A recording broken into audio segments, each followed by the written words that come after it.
بسم الله الرحمن الرحيم ياسين والقرآن الحكيم إنك لمن المرسلين على صراط مستقيم تنزيل العزيز الرحيم لتنذر قوما ما أنذر آباؤهم فهم غافلون لقد حق القول على أكثرهم فهم لا يؤمنون إنا جعلنا في أعناقهم أغلالا فهي إلى الأذقان فهم مقمحون وجعلنا من بين أيديهم سدا ومن خلفهم سدا فأغشيناهم فهم لا يبصرون وسواء عليهم أأنذرتهم أم لم تنذرهم لا يؤمنون إنما تنذر من اتبع الذكر وخشي الرحمن بالغيب فبشره بمغفرة وأجر كريم إنا نحن نحيي الموتى ونكتب ما قدموا وآثارهم وكل شيء أحصيناه في إمام مبين واضرب لهم مثلا أصحاب القرية إذ جاءها المرسلون إذ أرسلنا إليهم اثنين فكذبوهما فعززنا بثالث فقالوا إنا إليكم مرسلون قالوا ما أنتم إلا بشر مثلنا وما أنزل الرحمن من شيء إن أنتم إلا تكذبون قالوا ربنا يعلم إنا إليكم لمرسلون وما علينا إلا البلاغ المبين قالوا إنا تطيرنا بكم لئن لم تنتهوا لنرجمنكم وليمسنكم منا عذاب أليم قالوا طائركم معكم أئن ذكرتم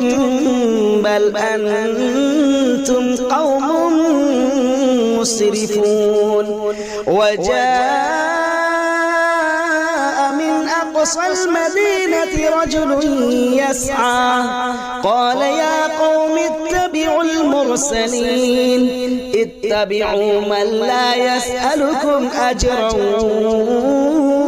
وهم مهتدون وما لي لا أعبد الذي فطرني وإليه ترجعون أأتخذ من دونه آلهة إن يردني الرحمن بضر لا تغن عني شفاعتهم شيئا ولا ينقذون إني إذا لفي ضلال مبين إني آمنت بربكم فاسمعون قيل ادخل الجنة قال يا ليت قومي يعلمون بما غفر لي ربي وجعلني من المكرمين وما أنزلنا على قومه من بعده من جند من السماء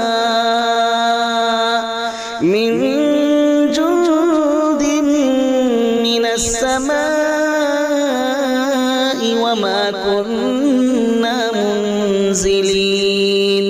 إن كانت إلا صيحة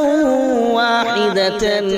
فإذا هم خامدون يا حسرة على العباد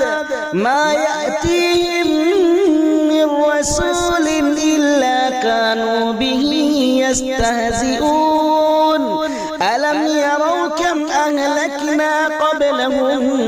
من القرون أنهم إليهم لا يرجعون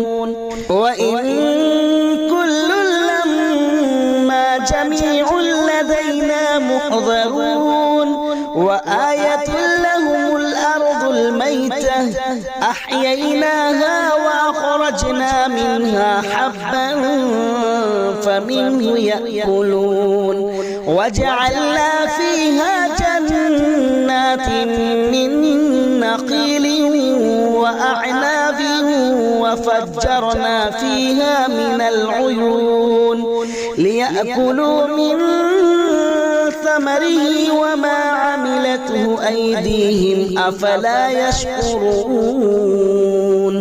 سبحان الذي خلق الأزواج كلها مما تنبت الأرض ومن أنفسهم ومما لا يعلمون وآية لهم الليل نسلخ منه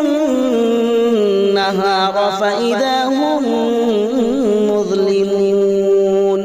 والشمس تجري لمستقر لها ذلك تقدير العزيز العليم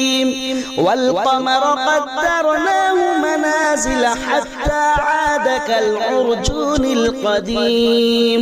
لا الشمس ينبغي لها أن تدرك القمر ولا الليل سابق النهار وكل في فلك يسبحون وآية لهم أنا حملنا ذريتهم في الفلك المشحون وخلقنا لهم من مثله ما يركبون وإن نشأ نغرقهم فلا صريخ لهم ولا هم ينقذون إلا رحمة منا ومتاعا إلى حين وإذا قيل لهم اتقوا ما بين أيديكم وما خلفكم لعلكم ترحمون وما تأتيهم من آية من آيات ربهم إلا كانوا عنها معرضين وإذا قيل لهم أنفقوا مما رزقكم الله قال الذين كفروا للذين آمنوا أنطعم من لو يشاء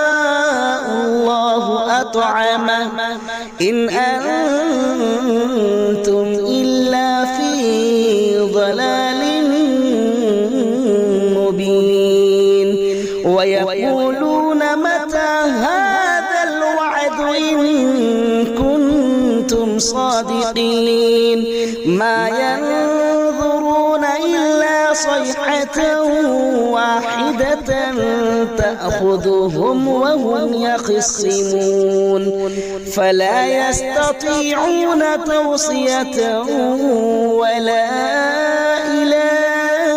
أهلهم يرجعون ونفخ في الصور فإذا هم من الأجداث إلى ربهم ينسلون قالوا يا ويلنا من بعثنا من مرقدنا هذا ما وعد الرحمن وصدق المرسلون إن كانت إلا صيحة واحدة فإذا هم جميع لدينا محضرون فاليوم لا تظلم نفس شيئا ولا تجزون إلا ما كنتم تعملون إن أصحاب الجنة اليوم في شغل فاكهون هم وأزواجهم في ظلال على الأرائك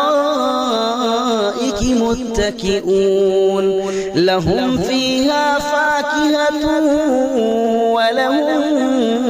ما يدعون سلام قولا من رب رحيم وامتازوا اليوم أيها المجرمون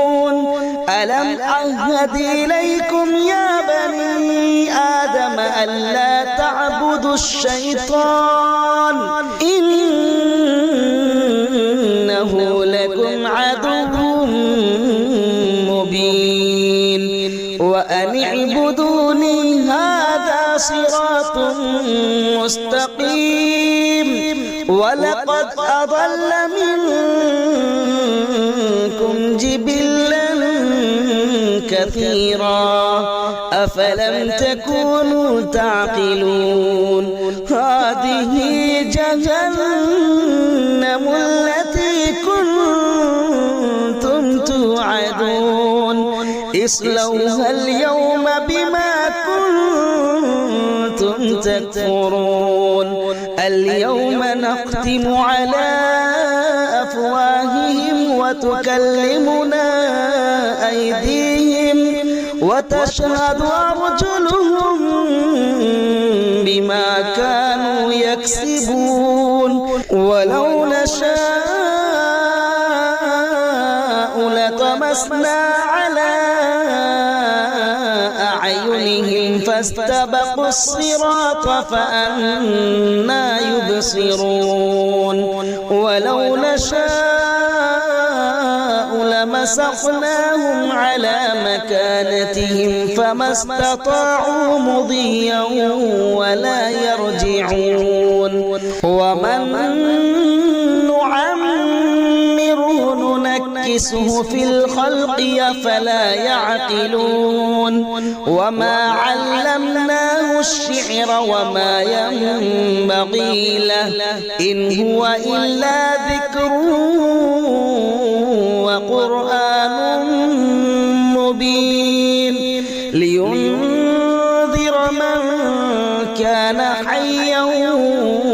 ويحق القول على الكافرين أولم يروا أنا خلقنا لهم مما عملت أيدينا أنعاما فهم لها مالكون وذللناها لهم فمنها ركوبهم ومنها يأكلون ولهم فيها منافع ومشارب أفلا يشكرون واتخذوا من دون الله آلهة لعلهم ينصرون لا يستطيعون نصرهم وهم لهم جند محضرون فلا يحزنك قولهم إنا نعلم ما يسرون وما يعلنون أولم ير الإنسان أنا خلقناه من نطفة فإذا هو خصيم مبين وضرب لنا مثلا ونسي خلقه قال من يحيي العظام وهي رميم قل يحييها الذي أنشأها أول مرة وهو بكل خلق عليم الذي جعل لكم من الشجر الأخضر نارا فإذا أنتم منه توقدون أوليس الذي خلق السماوات والأرض بقادر على أن يخلق مثلهم بلى وهو الخلاق العليم إنما أمره إذا أراد شيئا أن يقول له كن فيكون فسبحان الذي بيده ملكوت كل شيء وإليه ترجعون بسم الله الرحمن الرحيم الرحمن علم القرآن خلق الإنسان علمه البيان الشمس والقمر بحسبان والنجم والشجر يسجدان والسماء رفعها ووضع الميزان ألا تطغوا في الميزان وأقيموا الوزن بالقسط ولا تخسروا الميزان والأرض وضعها للأنام فيها فاكهة والنخل ذات الأكمام والحب ذو العصف والريحان فبأي آلاء ربكما تكذبان خلق الإنسان من صلصال كالفخار وخلق الجان من مارج من نار فبأي آلاء ربكما تكذبان رب المشرقين ورب المغربين فبأي آلاء ربكما تكذبان مرج البحرين يلتقيان بينهما برزخ لا يبغيان فبأي آلاء ربكما تكذبان يخرج منهما اللؤلؤ والمرجان فبأي آلاء ربكما تكذبان وله الجوار المنشآت في البحر كالأعلام فبأي آلاء ربكما تكذبان كل من عليها فان ويبقى وجه ربك ذو الجلال والإكرام فبأي آلاء ربكما تكذبان يسأله من في السماوات والأرض كل يوم هو في شأن فبأي آلاء ربكما تكذبان سنفرغ لكم أيها الثقلان فبأي آلاء ربكما تكذبان يا معشر الجن والإنس الإنس إن استطعتم أن تنفذوا من أقطار السماوات والأرض فانفذوا لا تنفذون إلا بسلطان فبأي آلاء ربكما تكذبان يرسل عليكما شواظ من نار ونحاس فلا تنتصران فبأي آلاء ربكما تكذبان فإذا انشقت السماء فكانت وردة كالدهان فبأي آلاء ربكما تكذبان فيومئذ لا يسأل عن ذنبه إنس ولا جان فبأي آلاء ربكما تكذبان يعرف المجرمون بسيماهم فيؤخذ بالنواصي والأقدام فبأي آلاء ربكما تكذبان هذه جهنم التي يكذب بها المجرمون يطوفون بينها وبين حميم آن فبأي آلاء ربكما تكذبان ولمن خاف مقام ربه جنتان فبأي آلاء ربكما تكذبان ذواتا أفنان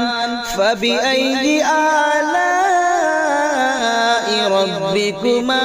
تكذبان فيهما عينان تجريان فبأي آلاء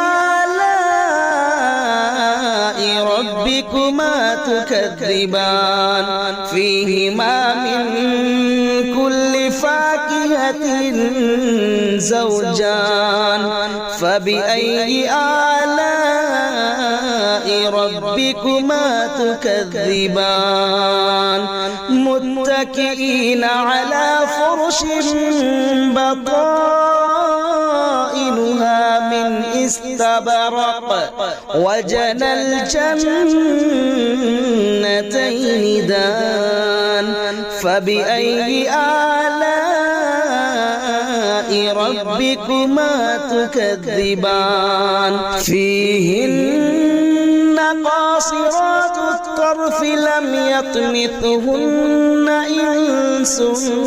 قبلهم ولا جان فبأي آلاء ربكما تكذبان كأنهن الياقوت والمرجان فبأي آلاء ربكما تكذبان هل جزاء الإحسان إلا الإحسان فبأي آلاء ربكما تكذبان ومن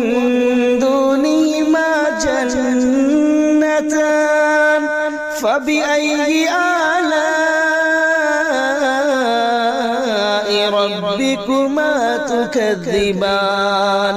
مدهامتان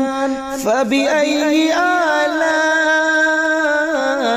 ربكما تكذبان تكذبان فيهما عينان نضاختان فبأي آلاء ربكما تكذبان فيهما فاكهة ونخل ورمان فبأي آلاء ربكما تكذبان فيهن خيرات حسان فبأي آلاء ربكما تكذبان حور مقصورات في الخيام فبأي آلاء ربكما تكذبان لم يطمثهن إنس قبلهم ولا جان فبأي آلاء ربكما تكذبان متكئين على رفرف خضر وعبقري حسان فبأي آلاء ربكما تكذبان تبارك اسم ربك ذي الجلال والإكرام بسم الله الرحمن الرحيم تبارك الذي بيده الملك وهو على كل شيء قدير الذي خلق الموت والحياة ليبلوكم أيكم أحسن عملا وهو العزيز الغفور الذي خلق 7 سماوات طباقا ما ترى في خلق الرحمن من تفاوت فارجع البصر هل ترى من فطور ثم ارجع البصر كرتين ينقلب إليك البصر خاسئا وهو حسير ولقد زينا السماء الدنيا بمصابيح وجعلناها رجوما للشياطين وأعتدنا لهم عذاب السعير وللذين كفروا بربهم عذاب جهنم وبئس المصير إذا ألقوا فيها سمعوا لها شهيقا وهي تفور تكاد تميز من الغيظ كلما ألقي فيها فوج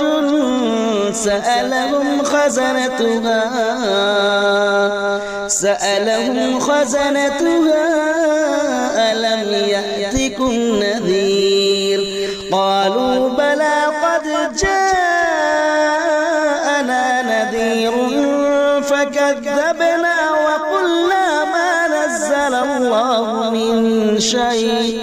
إن أنتم إلا في ضلال كبير وقالوا لو كنا نسمع أو نعقل ما كنا في أصحاب السعير فاعترفوا بذنبهم فسحقا لأصحاب السعير إن الذين يخشون ربهم بالغيب لهم مغفرة وأجر كبير وأسروا قولكم أو اجهروا به إنه عليم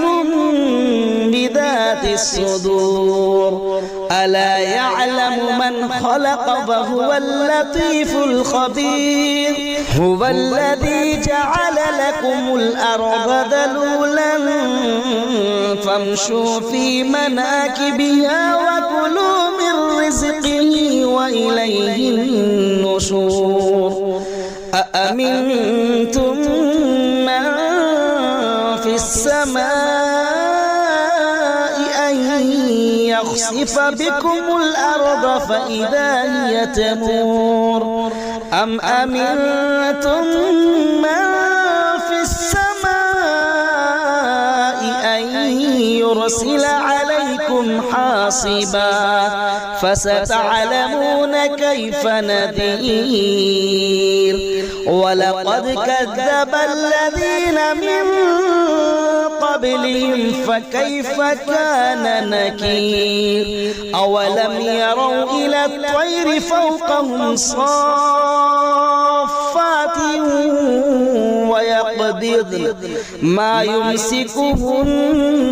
إلا الرحمن إنه بكل شيء